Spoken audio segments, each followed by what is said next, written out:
Mis directos amigos, buenos días.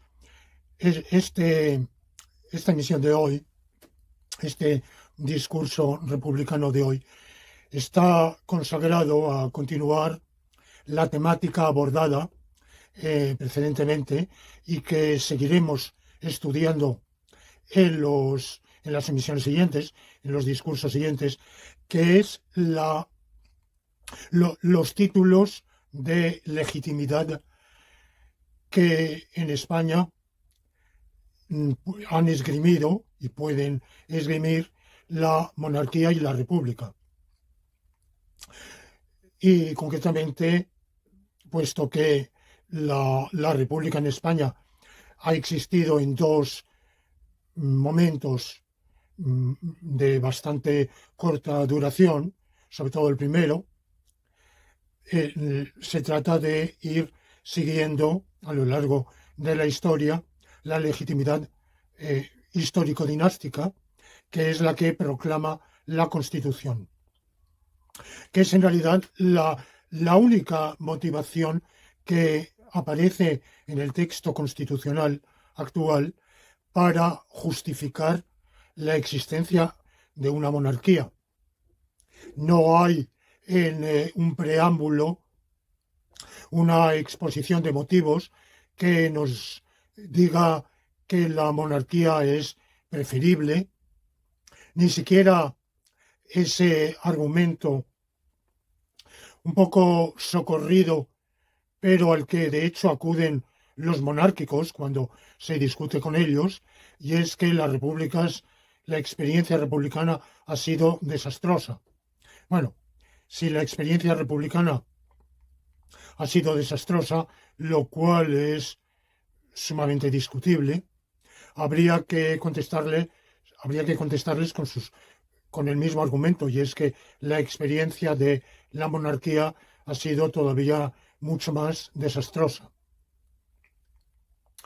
Y de hecho, pues los males que padecemos no los ha traído la República, que no tuvo tiempo, y además incluso podríamos decir que los males de la República vinieron porque no se la dejó trabajar, no se la dejó gobernar. Pero bueno, ahora no estoy abordando el problema del balance político, histórico-político de la actuación de monarquía y república, aunque inevitablemente algo de eso tengo que considerar tangencialmente, sino los títulos de legitimidad.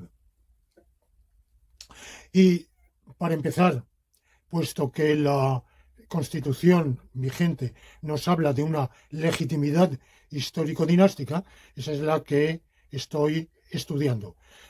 La primera parte de este estudio la hice en el discurso precedente, en el cual consideré la Edad Media, y ahora avanzo en el tiempo y voy a considerar la Edad Moderna, o sea, de los Reyes Católicos a Fernando VII.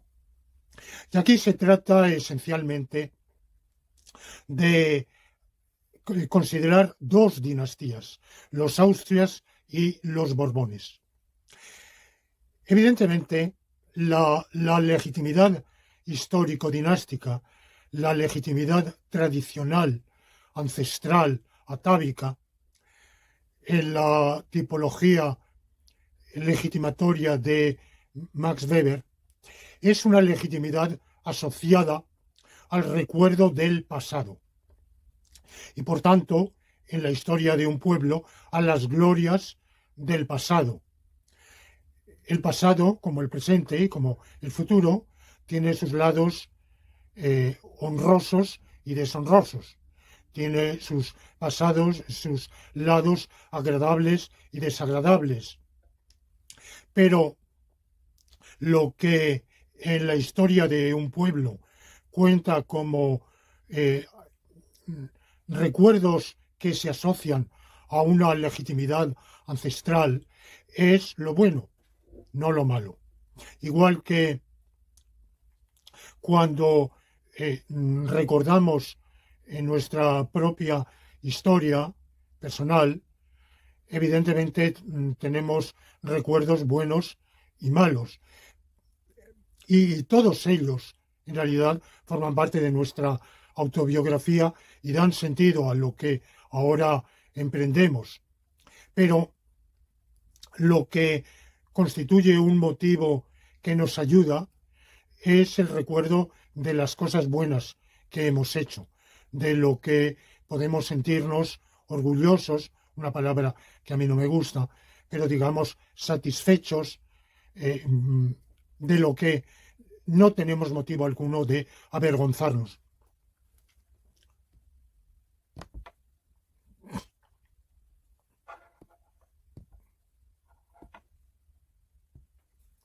Bueno, pues en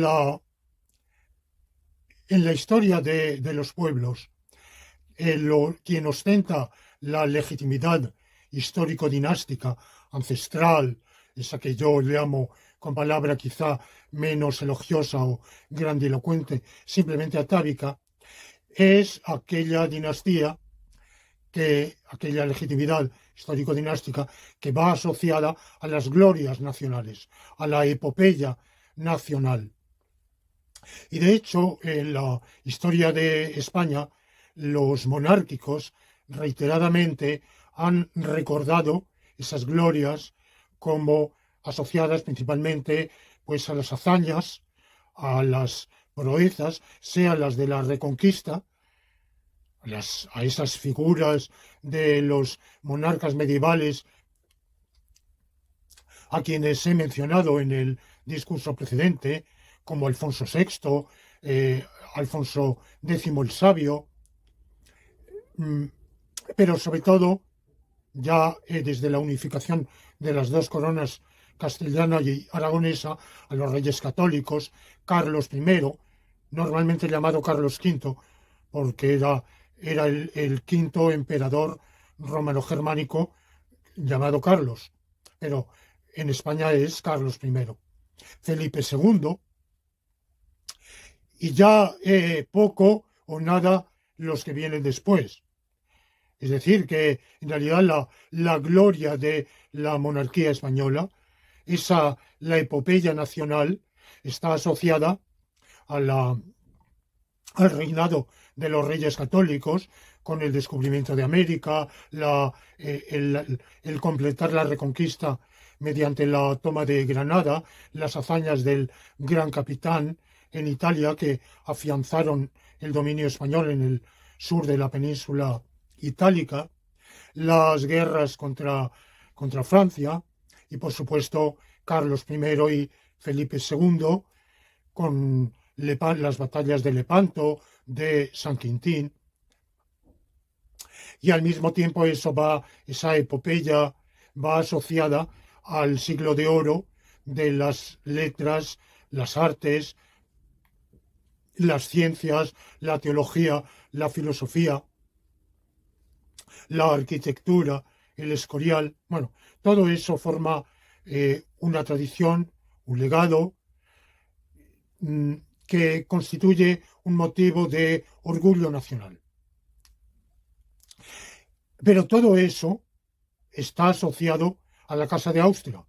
Bueno, los reyes católicos no son anteriores a la Casa de Austria, evidentemente, pero el la verdadera grandeza de España, su hegemonía como potencia hegemónica, va asociada a la Casa de Austria y principalmente a esos dos monarcas, Carlos I y Felipe II.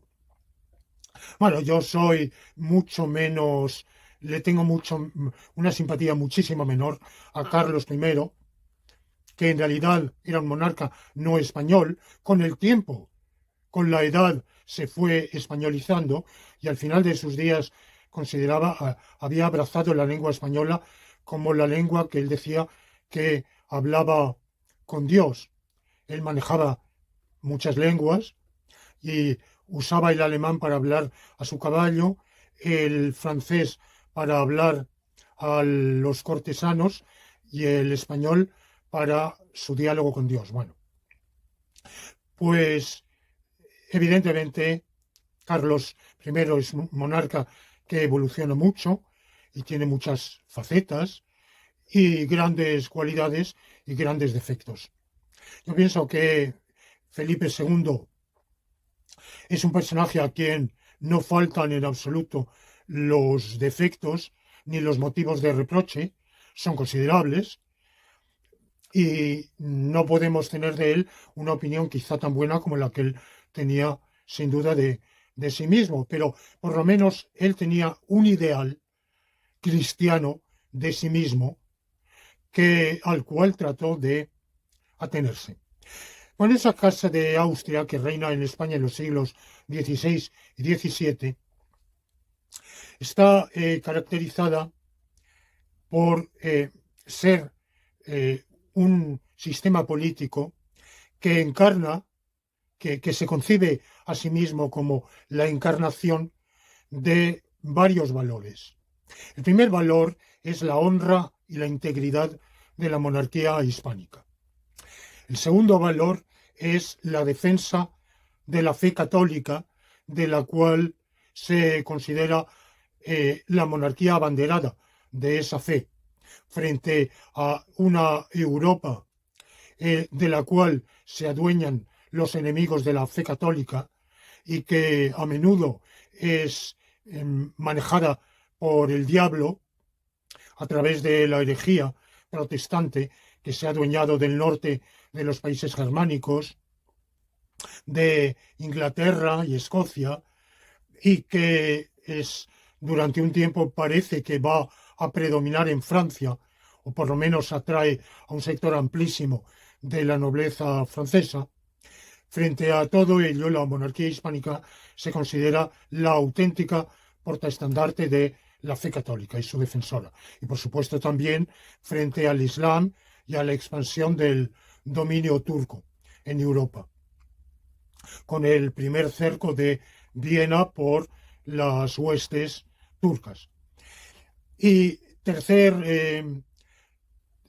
valor, la conservación del statu quo, porque con una idea que fue formulada por uno de los grandes literatos españoles del siglo XVI, y es que un monarca que trata de adueñarse de otros territorios para dominar a súbditos que no le corresponden por la herencia, por tanto que la providencia no le ha asignado, no los quiere, no son ovejas que quiera apacentar, sino que quiere esquilmar. Y por tanto, el orden cristiano consiste en respetar las herencias y por tanto en respetar las fronteras y respetar los tratados. A esos tres valores podemos agregar un cuarto, que es la sagrada unión de la augusta Casa de Austria. Es decir, una alianza perpetua y un socorro mutuo entre las dos ramas de esta casa, la austríaca propiamente dicha, o alemana, y la primogénita, que es la que reina en Madrid. Una alianza de principio, no una alianza coyuntural de intereses, ni tampoco una mera alianza de familia, sino una alianza basada en la idea de que ambas conjuntamente asumen ese deber que les incumbe de la honra y la gloria de la dinastía como encarnación de la defensa de la cristiandad, de la catolicidad y del orden internacional contra cualquier expansionismo. Por el contrario, la gran potencia expansionista a lo largo de ese par de siglos es la monarquía capeciana francesa, finalmente primero en su rama Valois y segundo en la Casa de Borbón. O sea que el gran enemigo de la monarquía española de los Austrias, defensora adalid de esos valores, es la Casa de Borbón. Son los reyes de la Casa de Borbón, Enrique IV, Luis XIII y Luis XIV. Y sus validos, Richelieu y Mazarino.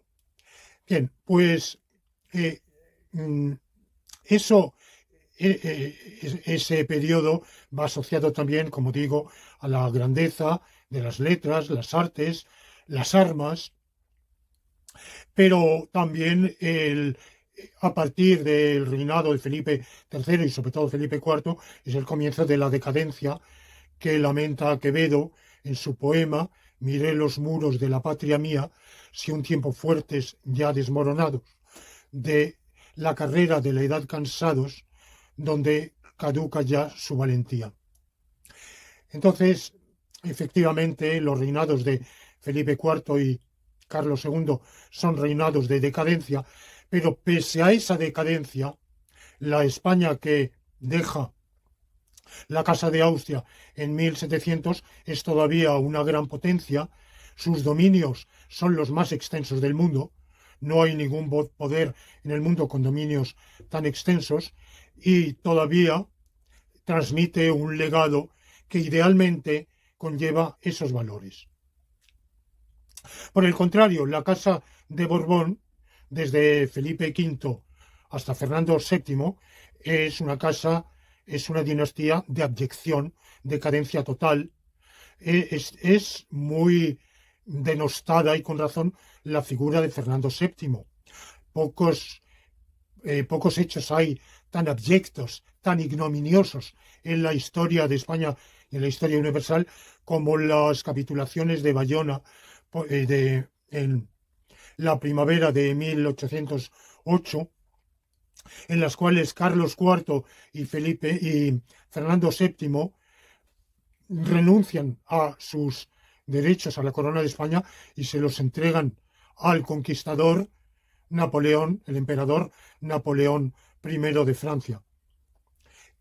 Pero en realidad toda la historia de la Casa de Borbón está guiada por una línea de chabacanería, apocamiento, ausencia de ambición nacional. No es en ningún momento enarbola ningún conjunto de valores como los que acabo de citar, de Felipe II de Felipe V a Alfonso XIII, hay una línea casi constante de sujeción, sumisión a Francia, de abandono de un sentido de dignidad nacional. Los pactos de familia, el hecho de que la Casa de Borbón en todo ese siglo XVIII va a remolque, con dos pequeñísimos paréntesis, va a remolque de Francia,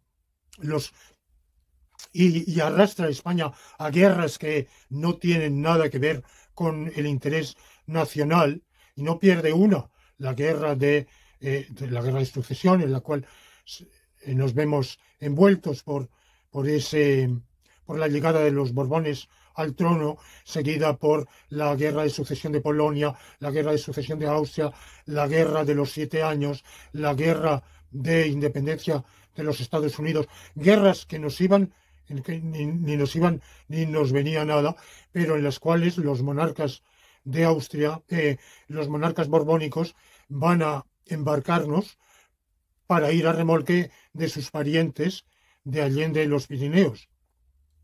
Y después con Carlos IV se reanuda esta vez para ir a las órdenes de su amigo Napoleón Bonaparte. Y bueno, pues la historia continuará incluso, como digo, hasta Alfonso XIII, en la que quiso que España entrara en la Primera Guerra Mundial a favor de la alianza franco-inglesa, a pesar de que Francia entonces era una república. Felizmente no lo logró porque la España de 1914 era una monarquía constitucional y el jefe del gobierno, Eduardo Dato, conservador, era opuesto a la guerra, más bien simpatizaba con las potencias, con los imperios centrales en aquella guerra y se opuso al designio de Alfonso XIII. Este no tenía un poder absoluto y se vengó unos años después de verse contrariado, dando el golpe de Estado del 13 de septiembre de 1923, por el cual derribó la monarquía constitucional de la cual estaba harto. Bueno, eso queda para la temática que veremos en discursos posteriores. Ahora, sencillamente, en este preámbulo al, al, al discurso de hoy, quería hacer esta somera comparación entre las dos dinastías.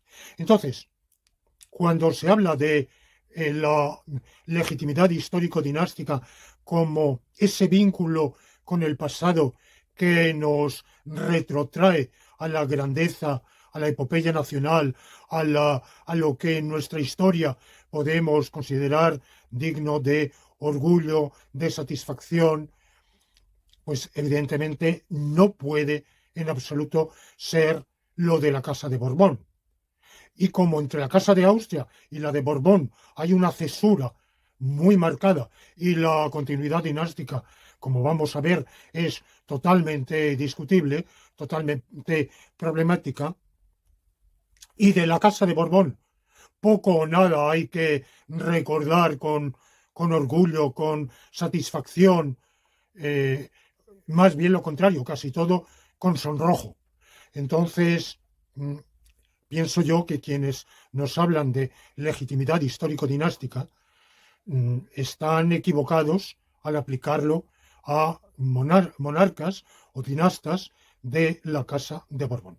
Bueno, pues este es un preludio de lo que ya con más detalle histórico voy a exponer en este discurso de hoy. Espero que les guste y que tengan la amabilidad de difundirlo, de comentarlo y de hacerme llegar sus objeciones, sus críticas, sus comentarios, sus sugerencias para seguir mejorando.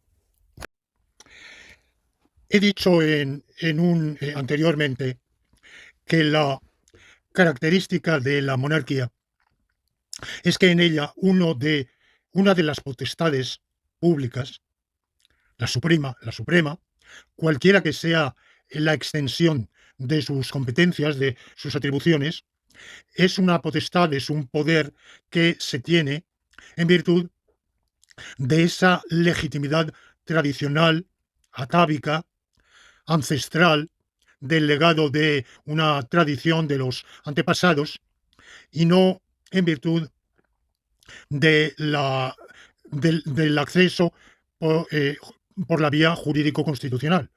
Es decir, en este caso, las constituciones monárquicas acatan, reconocen, incorporan una legitimidad dinástica ancestral que viene del pasado. Y así lo hace explícitamente la actual Constitución española, que habla de esa legitimidad histórico-dinástica. Bueno, legítimo heredero de la dinastía histórica. Es una legitimidad, por tanto, que no emana de la Constitución, sino que la Constitución incorpora, reconoce, acata.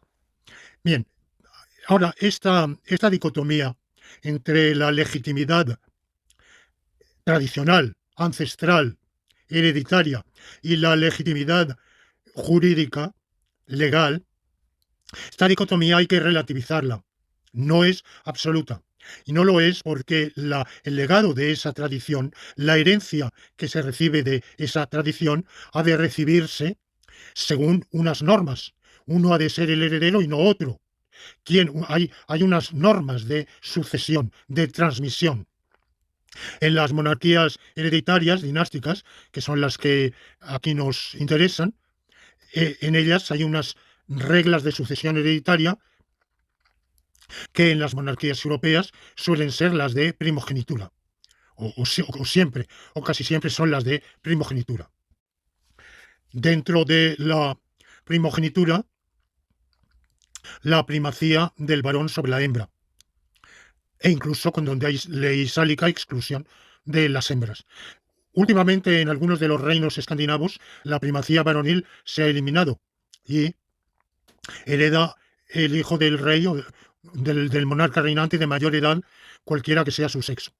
Bien, eso es una novedad que, como cualquier novedad, se puede considerar que no deja de ser una alteración de la tradición, es decir, una alteración de la instancia legitimadora, una infidelidad a la instancia legitimadora, en virtud de la cual, en definitiva, hay una monarquía hereditaria. Bueno, sea esto así o no, como digo, hablar de legitimidad ancestral, tradicional, independientemente de la legal, tiene un límite, porque esa tradición, esa transmisión se hace con arreglo a unas reglas.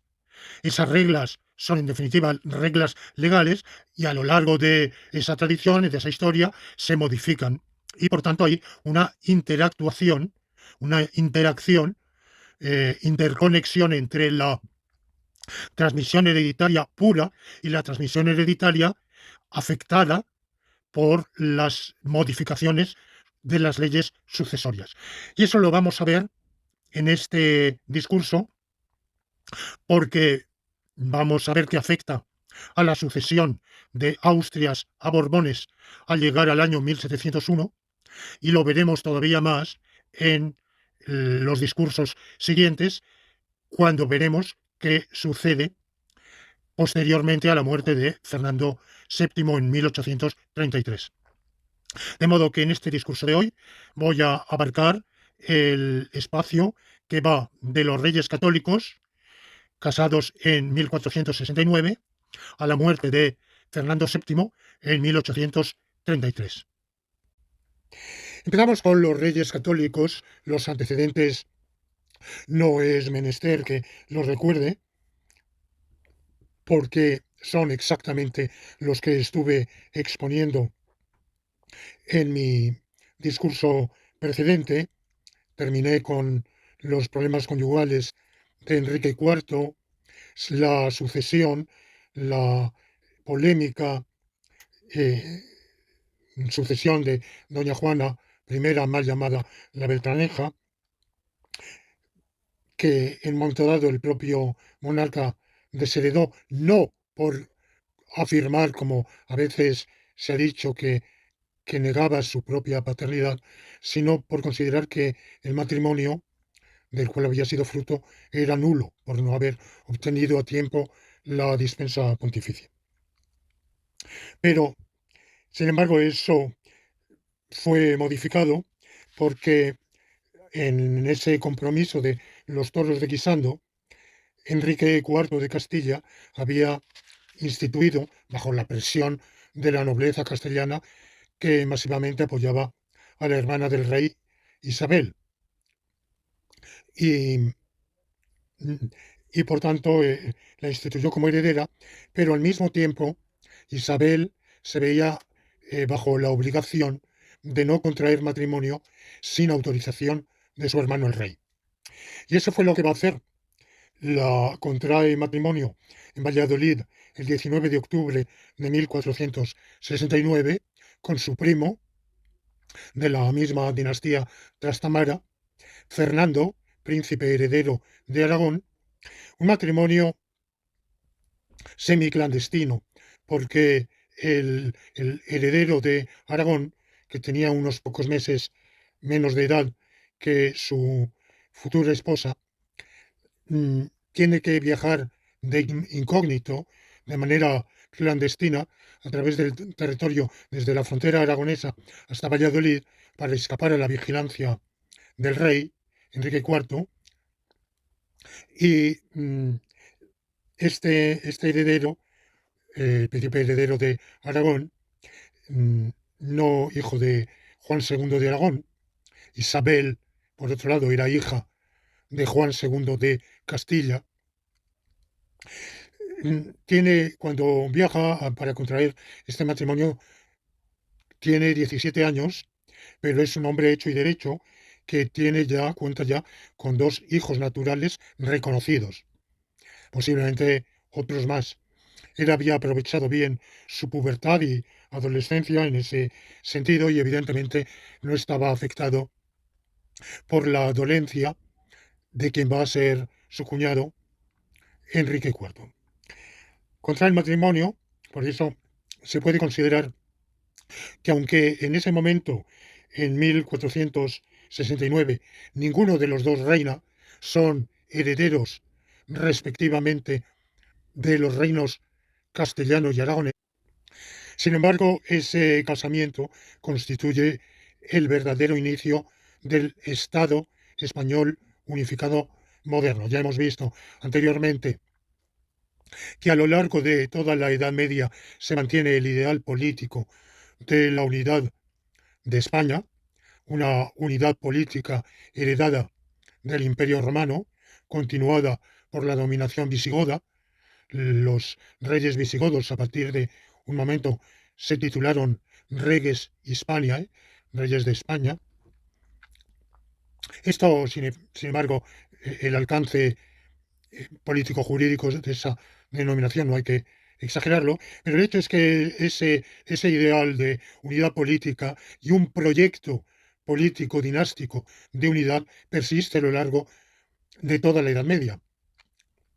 Y por eso los casamientos, las vinculaciones conyugales constantes, aparte de obedecer evidentemente también a motivos oportunistas y circunstanciales, no dejan de perseguir, unas veces más y otras menos, ese ideal de, por la vía matrimonial, llegarse a la unificación de los reinos cristianos de la península. Bueno, pues esta unificación se va a conseguir con ese casamiento de octubre del 69, aunque no se proclame jurídicamente, no haya ningún documento interno de carácter constitucional que proclame la existencia de una corona unificada, pero sí se va a hablar de, a partir de entonces, sobre todo con Felipe II, su bisnieto, se hablará de la monarquía de España, y en los tratados internacionales también se hablará de el rey de España, una denominación que incluso ya anteriormente habían ostentado los reyes de Castilla, en la medida en que se consideraba que reinaban en la mayor parte de España y por tanto de cara al extranjero y sobre todo a países remotos donde no se sabía bien qué era Castilla, Portugal o Aragón, se ostentaban esa denominación de reyes de España. Bueno, se casan en el 69. Enrique IV considera roto el pacto de los toros de Guisando y vuelve a instituir heredera a su hija Juana. Y al morir, en 5 años después, el rey, se desencadena una guerra civil en Castilla entre el bando isabelino y el bando juanista. Doña Juana casa con el heredero de Portugal y por otra parte, Fernando, claro, tiene el apoyo aragonés, de manera que es a la vez una guerra civil castellana de 5 años y una guerra en la que intervienen Portugal y Aragón. Aragón en medida muchísimo menor. El padre de Fernando, el rey Juan II de Aragón, no se involucró mucho en esa guerra. Brindó sin duda cierto apoyo a su hijo, pero no se involucró mucho porque ya tenía sus propios problemas. Bueno, la guerra termina eh, 10 años después del casamiento, y también en ese año 79 Fernando hereda la corona aragonesa. O sea que podemos considerar, en cierto modo, el año 1479 el de la creación real de una monarquía unificada, con instituciones político-jurídicas diferentes en ambas coronas, la aragonesa y la castellana, pero están integradas de todos modos en una monarquía unificada. Y además con una clara conciencia de que los eh, regnícolas, los habitantes de esos reinos que integran la monarquía de España, son compatriotas y que los ultrapirenaicos son extranjeros. Eso está muy claro, por ejemplo, si leemos el testamento de la reina Isabel, en que por las circunstancias que ahora mismo voy a evocar, sabe que la corona la va a heredar nominalmente su hija doña Juana como Juana I de Castilla, pero dado que ha perdido la salud mental, está loca, en definitiva, un tipo de locura, evidentemente, que no excluye momentos de cordura, ni la locura es nunca irracionalidad total, como a veces se cree, que un loco no razona, ¿no? Un loco puede razonar muy a menudo y en muchas cosas, pero eso no le impide estar loco, es decir, que en momentos importantes y en circunstancias importantísimas de su vida y de su relación con los demás, pues actúa de manera extremadamente irracional e incontrolable. De manera que sabe que va a heredar el trono doña Juana, estoy adelantando acontecimientos, pero que ese reino estará mediatizado por su marido, es decir, por el yerno de Isabel, el príncipe Felipe de Austria y Borgoña, y dice, dado que es extranjero, yo le ruego que se comporte en España con todo respeto a las instituciones, las tradiciones, las leyes, las costumbres, la lengua, la mentalidad. Bueno, estoy citando de manera libre, evidentemente, y con otras palabras. Hay una clara conciencia de que Felipe, el príncipe Felipe, que va a proclamarse rey en Castilla, pues, propiamente sin derecho, pero va a ser proclamado y coronado rey Felipe I. Bueno, pues sabe que es un extranjero. Y no diría eso y no lo dice, de un príncipe portugués o de un príncipe aragonés o navarro. Es decir, que hay una, una clara conciencia de ser compatriotas, todos los españoles, sean de Portugal, de Castilla, de Navarra o de Aragón. Hablo de, cuando digo Castilla, digo toda la corona de Castilla, desde el mar Cantábrico hasta Andalucía y Murcia, por supuesto. Bueno, pues podemos decir que se inicia ahí en 1479 la monarquía de España. No me incumbe a mí en este discurso hacer un balance de la política interior y exterior de los reyes católicos.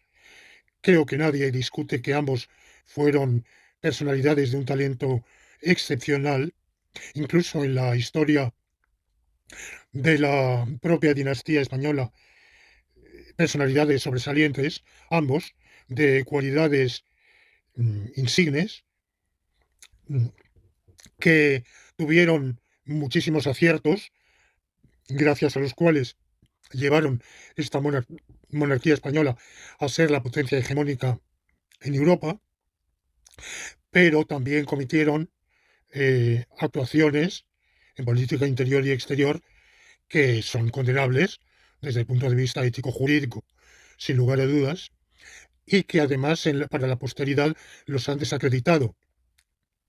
En su descargo, evidentemente, podríamos aducir la mentalidad de la época, las circunstancias, la dificultad de obrar de otro modo, teniendo en cuenta los peligros, las amenazas interiores y exteriores,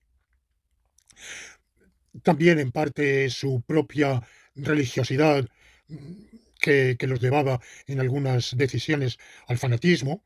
Todo esto no hay que desconocerlo. Es así.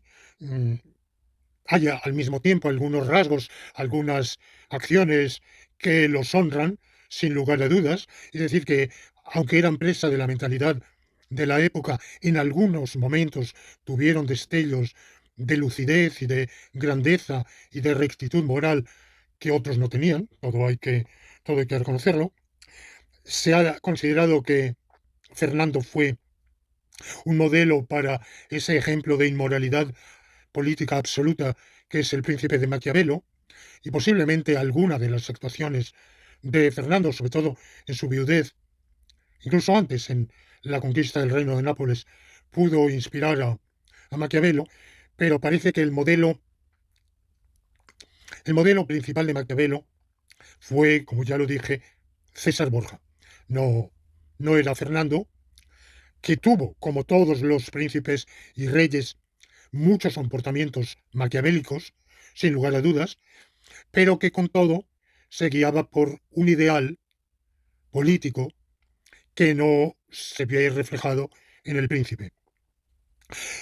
Fernando, quizá incluso más que Isabel, se guiaba por el ideal de la unidad española o hispánica, porque entonces Portugal se seguía considerando parte de España, no parte de la monarquía de España, constituida por ese matrimonio, pero sí parte de la unidad política ideal. Con vistas a esa, mm, esa sucesión, esa unificación, se van a tomar medidas. Por ejemplo, la segunda hija de los reyes católicos, Isabel, va a casar con el heredero de Portugal. De hecho, va a ser reina de Portugal. Aunque el heredero varón, Juan, príncipe de Asturias, va a casar con una princesa de la casa de Austria. El problema está en que Juan, que era un niño y adolescente de salud frágil, muere en 1498. Se había dicho, se ha contado en libros de historia que fue de una caída de caballo. Parece que no es así, que fue por unas fiebres. En realidad, pues no. Como digo, tenía varias dolencias crónicas. No se sabe bien qué cúmulo de enfermedades llevaron a su muerte. Cuando muere, pasa a ser heredera la reina de Portugal, y ese era el gran sueño de Fernando. Se habrían unificado las tres coronas, la unidad española.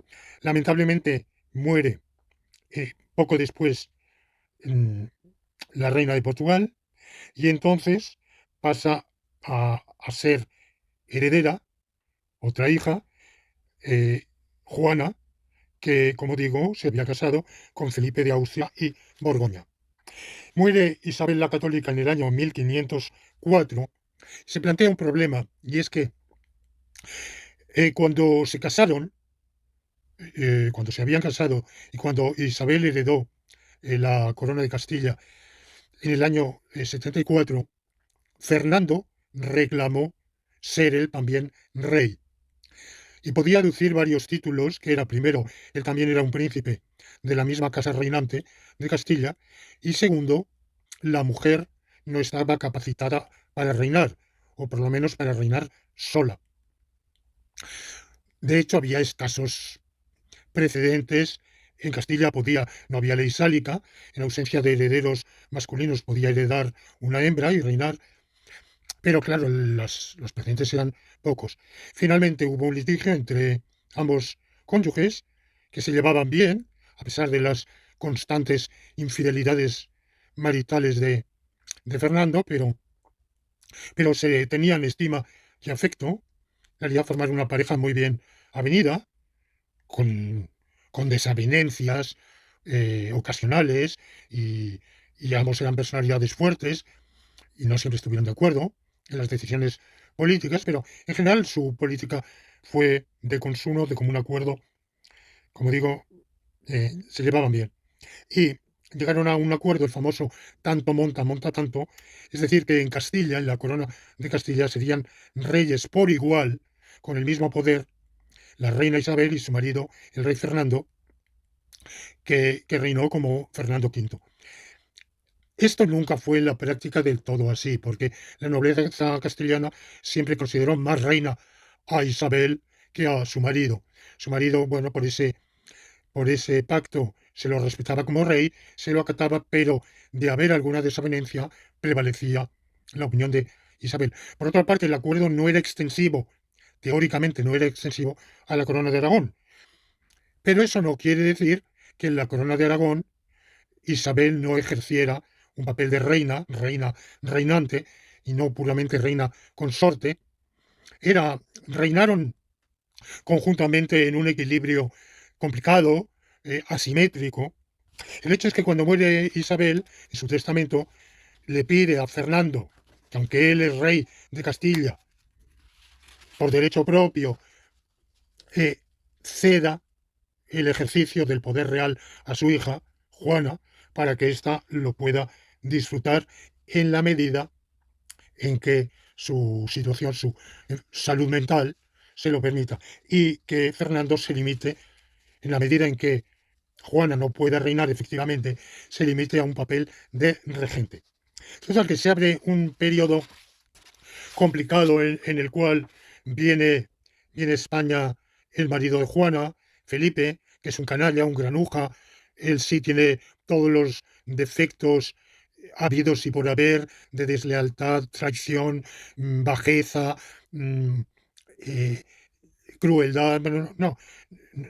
Sin embargo, Juana está perdidamente enamorada de él y, bueno, pues Felipe, con sus intrigas, logra expulsar de Castilla a Fernando, aunque habían llegado provisionalmente a un acuerdo de correinar los tres, pero Felipe, con el apoyo, hay que decirlo, de la casi toda o buena parte de la nobleza castellana, logra echarlo, pero la providencia vela y poco después Felipe muere.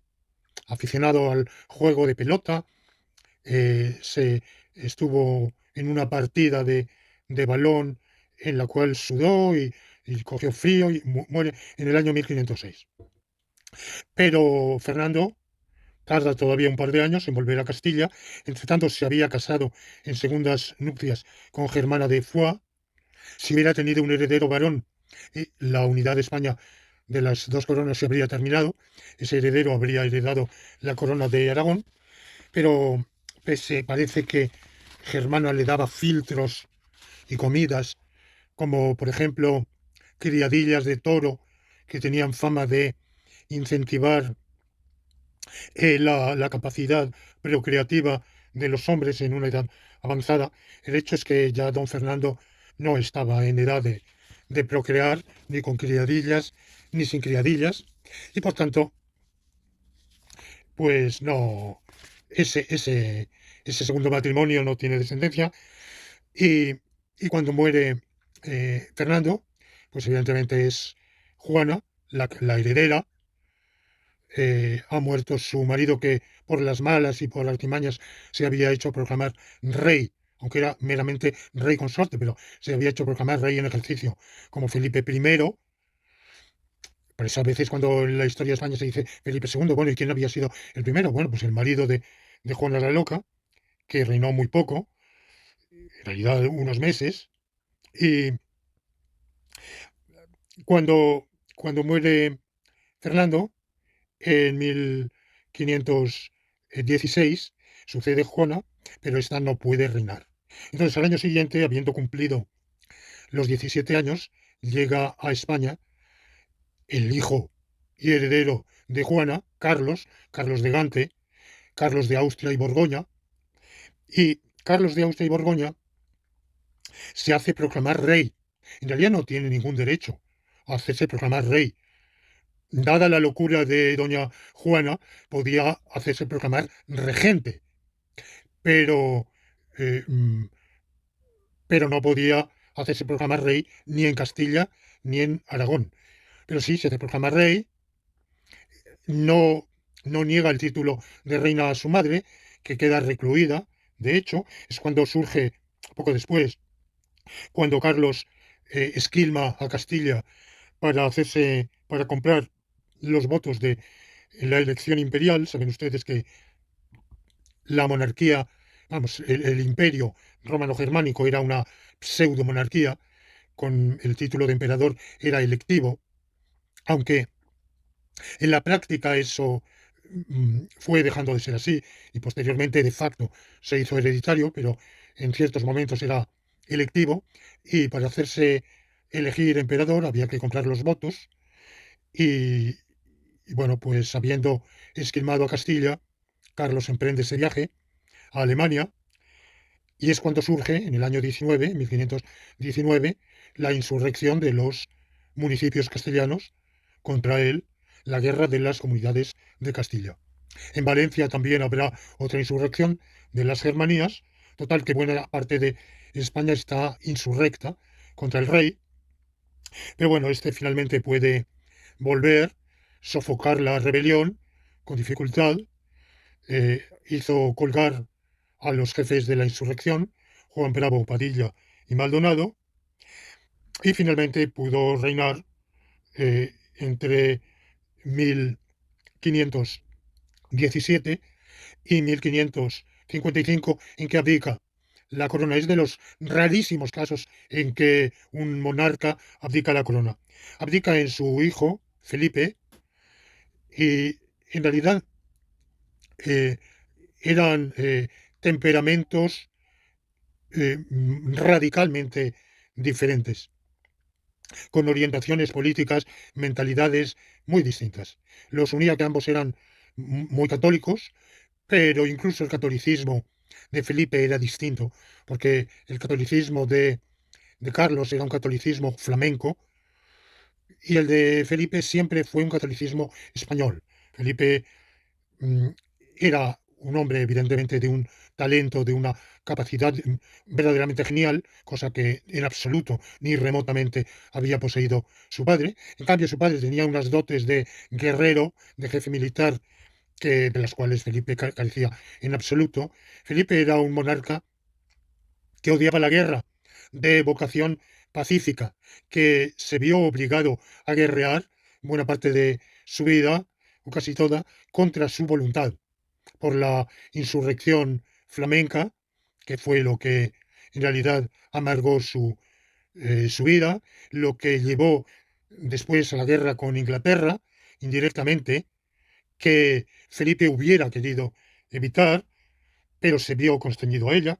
Bueno, no voy a entrar ahora en conceptuar la política interior ni exterior de Felipe, la muerte de su hijo primogénito Carlos, en condiciones que la leyenda ha llenado de misterio, porque Carlos, había heredado la demencia de parte de sus antepasados, estaba loco, ya, pero era una locura muy peligrosa en el príncipe heredero, con actitudes de hostilidad, de deslealtad.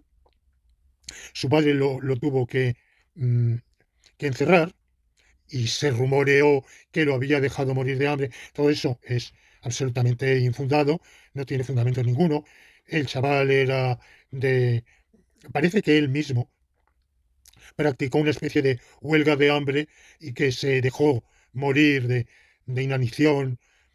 Los detalles no se conocen bien, pero desde luego su padre no lo mató, eso es seguro. Pese a que, como ustedes saben, esto dio lugar a la tragedia de Schiller, Don Carlos, puramente ficticia, sin fundamento histórico, que, da, que fue llevada a la ópera por Verdi. Bueno, pues todo eso está bien para la literatura, pero no para la historia. Finalmente, Felipe será sucedido por su hijo tardío, Felipe III. un, Parece que no se le ocultaba al rey que su heredero no era de muchas luces, y no lo fue. Felipe III fue un monarca oscuro, gris, que se dejó manipular y gobernar por validos de pésima catadura, el conde de Lerma, el conde de Úceda, Rodrigo Calderón. Bueno, lo sucede Felipe IV, que tenía más cualidades que su padre y eligió mejor a sus ministros, empezando por el conde duque de Olivares, que la posteridad ha tratado mal y que evidentemente incurrió en graves errores, pero también fue chivo expiatorio porque no dejaba de ser un gobernante con cualidades y una visión política que no habían existido en el reino precedente. Bueno, pues muere Felipe IV en el año 1665 y lo sucede en el trono su hijo, era un niño, Carlos II. Carlos II era, eh, era un niño, me parece que tenía en ese momento 4 años, bajo la regencia, por tanto, de la reina viuda, doña Mariana de Austria, y al morir, Felipe IV deja un testamento, y en el testamento especifica perfectamente la sucesión. Y establece lo siguiente: primero hereda Carlos II, es decir, el príncipe de Asturias, don Carlos, un niño de corta edad. Faltando Carlos, hereda su eh, primo hermano, Leopoldo, archiduque de Austria y emperador del Sacro Imperio. ¿Por qué Leopoldo? Porque Felipe III había tenido dos hijos varones, uno el propio Felipe IV y el otro que fue consagrado a la Iglesia será el cardenal Infante, que fue un brillantísimo militar, además de cardenal de la Iglesia, era general, y de hecho jugó un papel importante en la guerra de los 30 años, pero esa decisión de consagrarlo a la Iglesia con el ánimo de influir en el, en, la, eh, en el poder eclesiástico, evidentemente, y también, bueno, de que jugara un papel propio importante, pero le impidió tener hijos legítimos. Claro que no le impidió tenerlos naturales, ni ningún cardenal de la época se privaba de eso, pero, pero sí legítimos y por tanto no podían heredar la corona. Con lo cual, faltando Carlos, no había descendencia masculina y había que acudir a las hembras. Felipe III había tenido dos hijas. La mayor, Ana Mauricia, había sido casada con el joven Luis XIII, rey de Francia, por un acuerdo, un tratado hispano-francés que se concierta en 1615. Lo concierta Felipe III con la reina regente de Francia, María de Medici, y es un tratado de paz y amistad, porque la reina regente francesa era pro-española y quería consagrar con esa unión matrimonial una sólida amistad y quizá alianza entre la monarquía francesa y la española. Al mismo tiempo, Felipe III tenía otra hija, María Ana. María Ana casa con Fernando, el emperador romano-germánico, y el hijo de Fernando va a ser Leopoldo. Ahora bien, el matrimonio de Ana Mauricia con Luis XIII se hace con una condición solemnemente reconocida en el Tratado Internacional, y es que ella renuncia por sí y por sus descendientes a cualquier derecho hereditario en España. En España y en todos los territorios de la monarquía hispana, es decir, también en los reinos, principados y señoríos de Italia y de Flandes. Esto es así por un principio de reciprocidad, porque en Francia existe la ley sálica y las hembras no pueden ni reinar ni siquiera transmitir derechos hereditarios a sus descendientes varones. Es decir, que la sucesión ha de ser continuadamente de varón en varón, de mal a mal, como se dice en los textos franceses. Por eso, en esa serie histórica, de novela histórica de Maurice Druon, Le Roi Maudit, que ha sido traducida al castellano, hay uno de los volúmenes que integran esa serie, uno de los libros, se llama La Loi des Mâles, la ley de los machos, o en castellano quizá más pulido, la ley de los varones, que en realidad fue un invento también en Francia en el siglo XIV, porque, porque bueno, no deja de ser un invento de algunos leguleyos, pero se instituyó así y se consagró así, de ese modo. De manera que, por eso, Felipe IV excluye totalmente de la sucesión a los descendientes de Ana Mauricia, o sea, la reina consorte de Francia, y establece, por tanto, como digo, la sucesión de Carlos II, faltando Carlos II de Leopoldo, el emperador de Austria, el emperador romano-germánico, y faltando la sucesión legítima de Leopoldo. Entonces, al duque de Saboya, por ser el descendiente de la infanta Catalina Micaela, que era una hija de Felipe II. Se había que retroceder varias generaciones atrás. Bueno, en realidad, cuando él, ahora nos parece muy lejos, cuando mm, Felipe IV redacta el testamento en 1665, pues no hace tanto, porque Felipe II había muerto 67 años antes. Bueno, entonces se hereda, como digo, Carlos II y va a faltar. Va a faltar porque Carlos II tuvo dos matrimonios, se lo proclamó mayor de edad a los 14 años, al alcanzar los 14 años de edad, tiene una fama pésima, el hechizado, el rey de la decadencia española.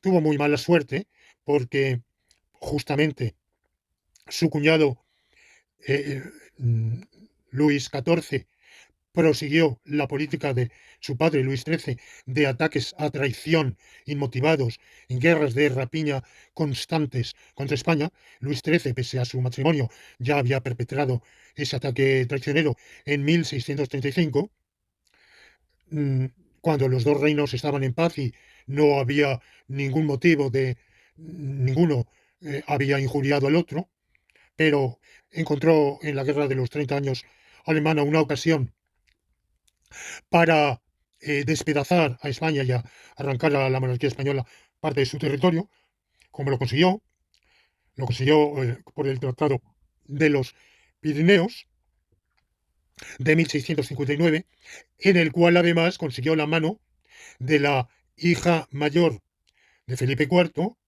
María Teresa, y por eso vamos a tener de nuevo una situación parecida. Felipe IV tiene varias hijas, la mayor, María Teresa, casa con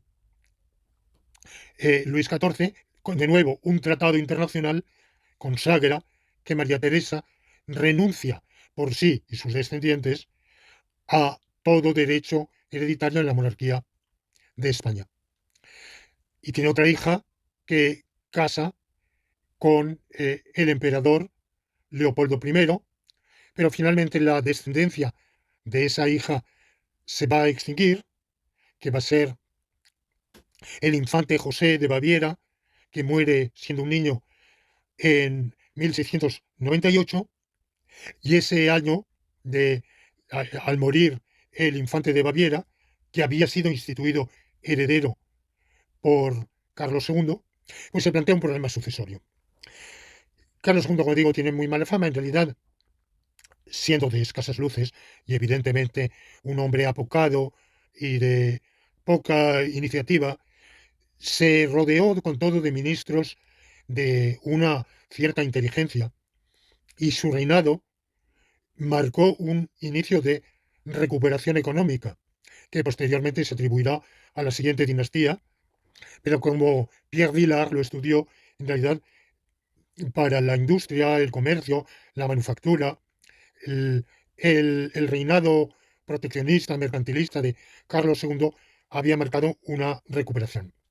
El hecho es que muere finalmente Carlos II en el año 1700 y ya en su lecho de muerte ya llevaba meses de una pugna en la corte entre dos bandos, que eran los partidarios de la herencia austríaca y los partidarios de la herencia borbónica.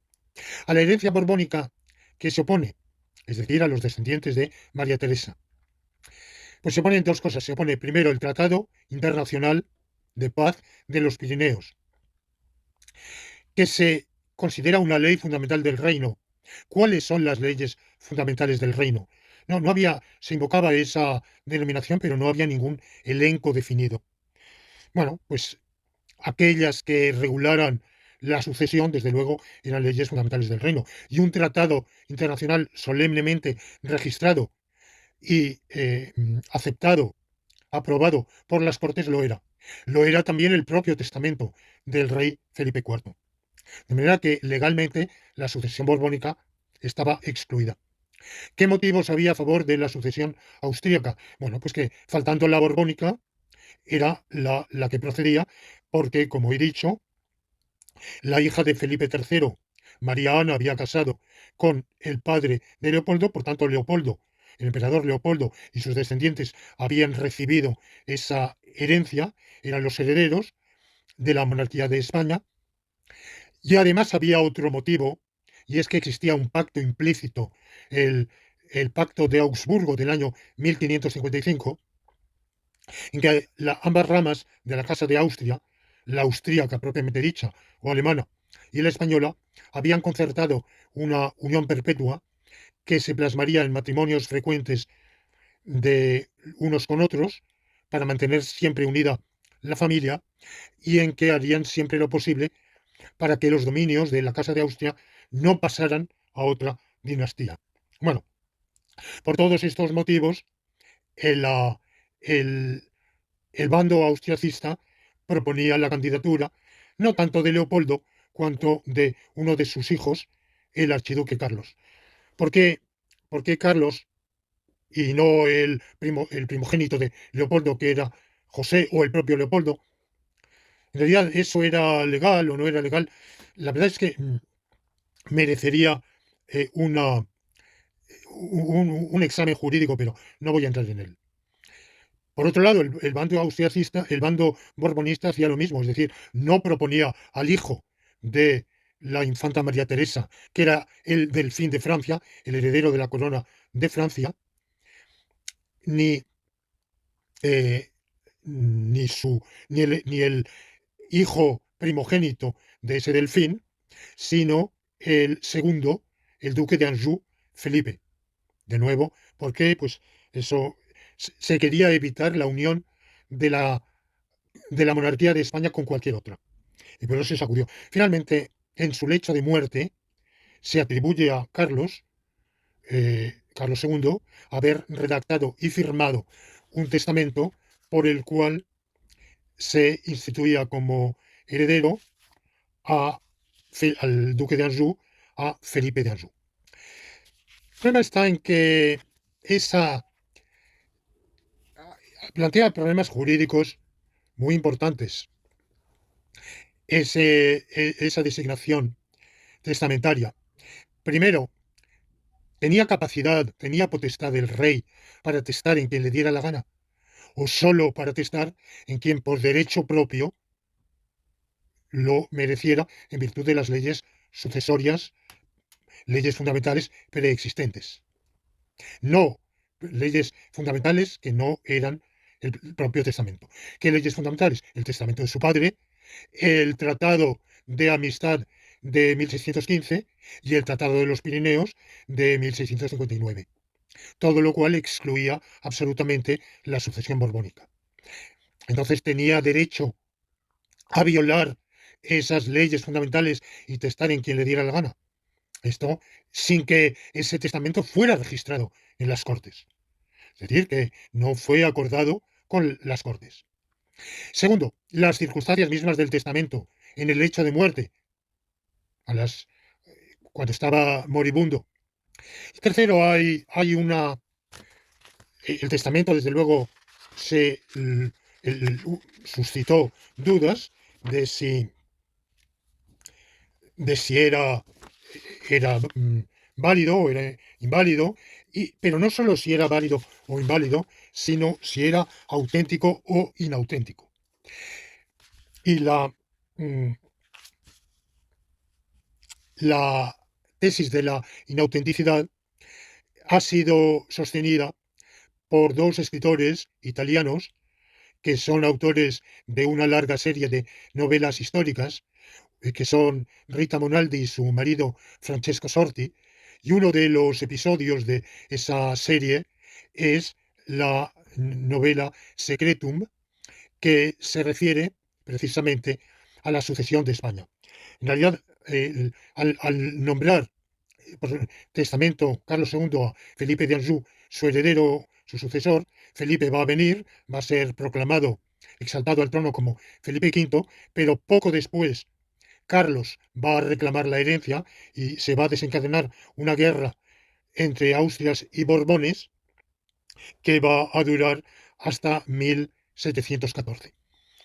Una guerra en parte civil, en parte internacional, y en esa guerra los partidarios de la Casa de Austria, o sea, del archiduque Carlos, que reina entre nosotros, logra asentarse en Barcelona y está allí reinando durante varios años, y cuando se ausenta deja como reinante, gobernadora, a su esposa, Isabel Cristina, la reina Isabel Cristina, y Carlos siempre tuvo entre sus apologistas a Leibniz, el grandísimo filósofo Leibniz, que escribe en francés a su favor tres importantes escritos, podríamos llamarlos escritos político-jurídicos, donde con argumentos jurídicos aduce todos sus títulos, toda la base de legitimidad y también todos los argumentos políticos a su favor. Son panfletos o alegatos, un poco de todo, ¿verdad? Tienen estos tres escritos. Bueno, ahí se produce esta guerra y, como digo, estos escritores italianos han hecho una fotocopia del testamento de Carlos II y lo han hecho someter al examen de dos importantes grafólogos italianos. Y ambos han coincidido en que es imposible que Carlos II haya firmado, haya estampado esa firma, porque estaba tumbado en su lecho de muerte y la firma está, según ellos, o según lo que dicen estos escritores, la firma está estampada por alguien perfectamente sentado y que maneja la pluma de un modo que no se está cuando se está tumbado en la cama. No lo sé, la verdad yo esto lo desconozco, pero evidentemente esa sucesión de Felipe V para hablar de, como habla la Constitución española actual, de una legitimidad histórico-dinástica, de dinastía histórica. Bueno, pues yo pienso que hay una ruptura muy clara en el tránsito de los Austrias a los Borbones. Ya hemos visto que anteriormente ha habido otras rupturas, que la sucesión dinástica no ha tenido una ininterrumpida continuidad, ni mucho menos.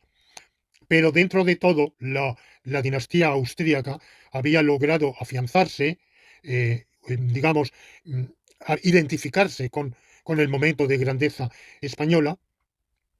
Y con relación a la situación anterior, no cabe duda de que los austrias llegaron de manera perfectamente legal.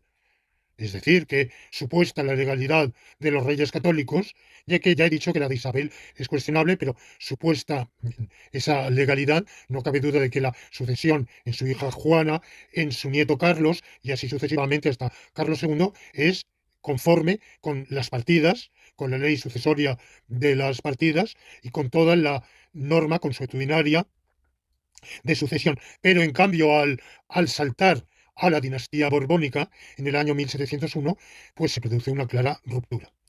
Bueno, en esta ruptura llegamos hasta, dentro ya, saltando esa ruptura, vamos a pasar de Felipe V, salto varios incidentes que no dejan de plantear problemas sucesorios, como es la abdicación de Felipe V en su hijo Luis, que muere a los pocos meses. Y tendría que heredar su hermano Fernando, pero Felipe se arrepiente de haber abdicado y vuelve a reinar. Bueno, luego sigue Fernando VI, que no tiene sucesión, pasa entonces a heredar la corona otro hijo de Felipe V, pero de su segundo matrimonio, que era rey de Nápoles, viene a reinar como Carlos III. Reinará su hijo Carlos IV de 1788 a 1808. Y en el año 1789, Carlos IV abroga la ley semisálica de sucesión que había establecido Felipe V al llegar a la corona de España. Porque esto no lo he dicho. Cuando Felipe V llega a la corona de España, llega por vía femenina, por las hembras, es decir, por su abuela, la infanta María Teresa, hermana del rey Felipe IV de España. Sin embargo, su propósito es el de, como era un Borbón, él nunca supo hablar español, siempre habló francés y su ocupación principal era la caza. Y dejaba gobernar primero a la princesa de los Ursinos, luego a ministros Alberoni, bueno, no tenía vocación por la política, pero tenía dos pasiones, primero la caza y segundo, hacer de España un satélite de Francia y en lo posible aspirar a unificar las coronas española y francesa, hacer de España una dependencia del Reino de Francia. Y por eso implantó en España la misma ley sálica, es decir, una ley que si hubiera valido en España, él no habría heredado la corona. Sin embargo, para eso reunió las Cortes de Castilla, que fueron renuentes y que lo forzaron a introducir en esa ley una modificación por la cual las hembras no podrían heredar la corona, no podrían reinar, pero a falta de herencia masculina podrían transmitir el derecho sucesorio a sus descendientes varones.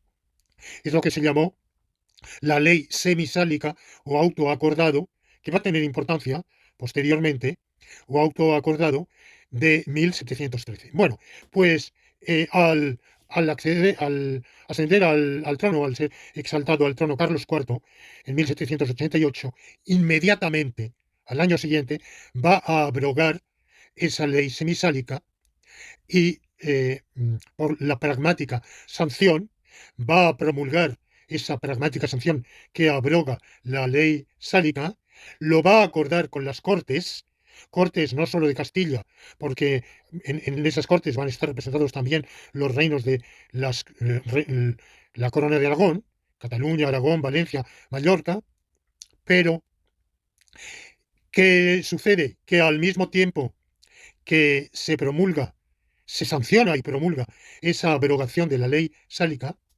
estalla la Revolución Francesa. Y eso introduce una complicación internacional, porque claro, la abrogación de la ley semisálica en España implicaba que perdían derechos a la corona española los príncipes de la dinastía borbónica francesa y también de las dos dinastías borbónicas italianas, el reino de Nápoles y el ducado de Parma. Porque claro, si podían heredar las hembras, pues había muchísimas más probabilidades de que no fueran llamados a reinar en España. Por tanto, esa abrogación de la ley sálica era lesiva para el interés sucesorio que tenían esas otras ramas extranjeras de la Casa de Borbón.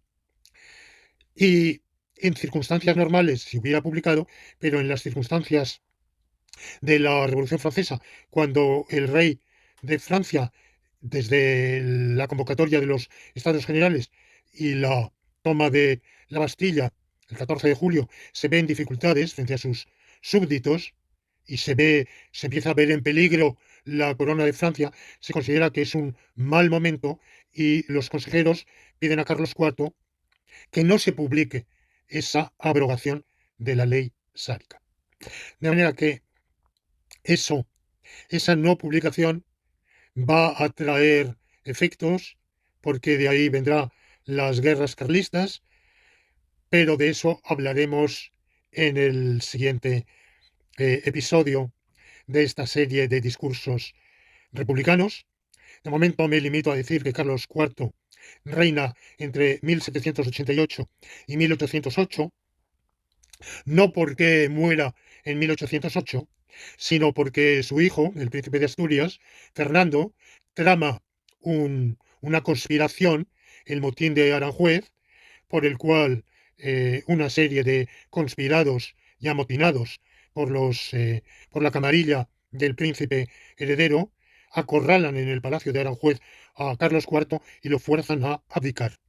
Con lo cual, en el año 1808, en marzo de 1808, en la festividad de San José, asciende al trono, digamos, por las malas, Fernando VII. Es la ocasión que aprovecha el emperador de los franceses, Napoleón I, que traicioneramente y sobre texto de la guerra con Portugal, de ayudar a España en la guerra con Portugal, había introducido sus tropas en España y a traición se había ido adueñando de un montón de plazas ante la desidia, la inepcia, la dejadez, la cobardía del propio rey Carlos IV y de su valido Godoy, príncipe de la paz. De manera que eh, esa situación, esa abdicación de Carlos IV, esa sucesión irregular de Fernando VII, las aprovecha Napoleón, el emperador Napoleón, para decir: no reconozco a Fernando, sigo reconociendo a Carlos, pero quiero reconciliarlos. Y los llamo a Bayona para que, para aclarar la situación.